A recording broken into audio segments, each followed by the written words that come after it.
Brighton 1, Southampton 1. Just taking a look at what that means at the top of the Premier League table. As I mentioned, Brighton missing out then on the opportunities. Or they do still move second, level on points with Manchester City. Of course, still 8 adrift of Liverpool, who play City on Sunday. For more on this, let's welcome in, shall we? Don Hutchison joins us. Don, overall, I think 1-1's probably fair, isn't it? Yeah, it was a good game of football, Dan. It was very spiky. Yeah. Two managers were going at it on the sidelines. It was a good game to watch, though. Very entertaining. I mean, I thought it was a home banker, to be honest. The Brighton side that beat the likes of Man United. They beat Newcastle away. They beat Man City. Had some really good results. And I think the home fans were thinking easy 3 points. But credit Russell Martin's men. Tyler Diblin's some player. He looks incredible. But you see the team on paper there. I thought that would have been enough if the performance levels were at it. But I think you're right, Dan. I think the analysis of the game, I think Southampton just about deserved their point from the game.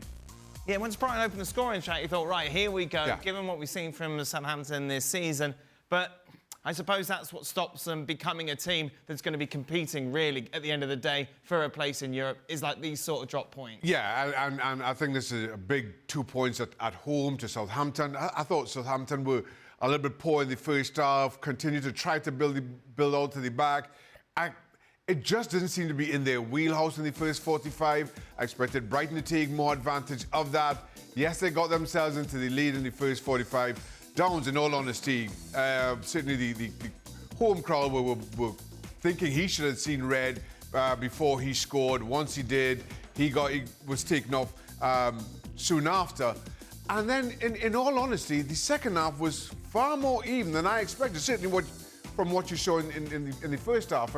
And credit Southampton for their struggles. I thought away to Brighton gave them a hell of a game. Yeah, top 10 for Brighton probably at the end of the season, realistic, Don?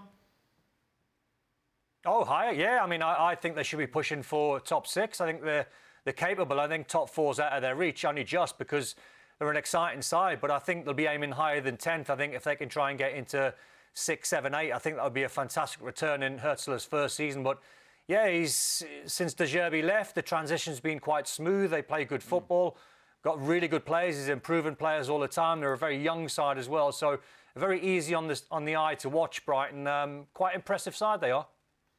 Meanwhile, Southampton are already 5 points off safety. They're done, yeah, Don?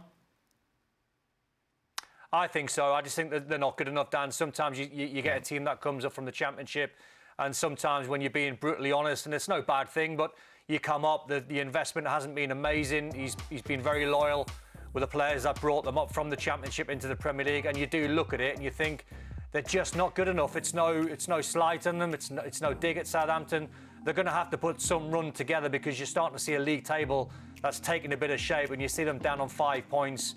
You know, to get anywhere near 10 and 11 to try and reel a few teams in is a hard ask, but at least they're playing better football by the looks of it tonight. Watching the game, they're trying to cut out a few more mistakes that they were making where errors seem to be leading to goals left, right and centre. So unless they turn things around and they hit some results and get back-to-back wins, because that's everything when you're in the Premier League. Wherever you are in the league, if you're fighting for top 4, if you're fighting for European spots, but definitely when you're down on the bottom 3 and you're rock bottom, if you can get back-to-back wins, you can get out of it, but you're down there for a reason because you're just not good enough and you can't get the back-to-back wins.